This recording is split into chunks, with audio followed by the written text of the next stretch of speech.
ჩვენ აქ ერთი ოჯახი ვართ, რო იძახიან ყველას მიმართავ, ვინც მოგვისმენს, რომ ხალხნო ოჯახია და სამსახურია რა. ჯერჯერობით საქართველოში ეს კულტურა ბრენდის შენების და სტრატეგიის წინასწარ განსაზღვრის არ არის. თუ ბრენდი ერთი სიტყვით რეპუტაცია, დადებითი რეპუტაცია, ბრენდინგი არის აქციები. ჩემი გამოცდილებით ბევრ სტარტაპებიც ასევე მიმუშავია და ყოველთვის ვცდილობდი ხოლმე, რომ თავშივე განმესაზღვრა მიზანი. სტარტაპი რა არის? სტარტაპი არ არის მორიგი ახალი სახაჭაპურე ან სახიგრე, ხო მართალია? ამ ხრივ ეკოსისტემა თუ გაუმჯობესდება პრინციპში და დამოკიდებულება, მე შესაბამისად ეს ყველაფერი აისახება დასაქმებულებთანაც, სწორ დავალებებს მიიღებენ, ან ყოველ შემთხვევაში რომ იმუშავებენ, ხელს მაინც არ შეუშვიან. ფრილანსერი უნდა იყოს მიუხედავად იმისა, რომ ფრილანსერია, ანუ თავისუფალ მოღვაწეობაში, მუშაობაში მყოფი ადამიანი, ის მაინც მე ვფიქრობ, უნდა იქცეოდეს როგორც პროფესიონალი.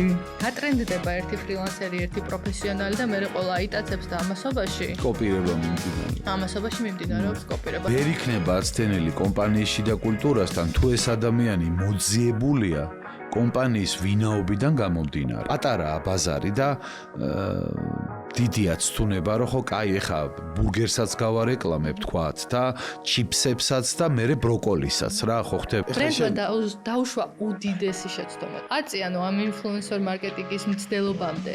შიგნით გამოესწორებინა უნდა მდგომარეობა. რაც უფრო მეტი ბრენდია ქვეყანაში, მით უკეთესია ქვეყანა. მარკეტინგში მაგალითად მიმუშავია კომპანიაში, სადაც ჩემი ხშირი გამოჩენა ამ კომპანიისთვის იყო, რომ მე ძალიან შენირგვლივ ტრიალებს ყველაფერი და მოდი არ გამოიჩნდე. ბრენდი საბოლოო ჯამში იქნება სწორედ იმ ადამიანებისთვის, ვინც უნდა გაიგონ მის შესახებ.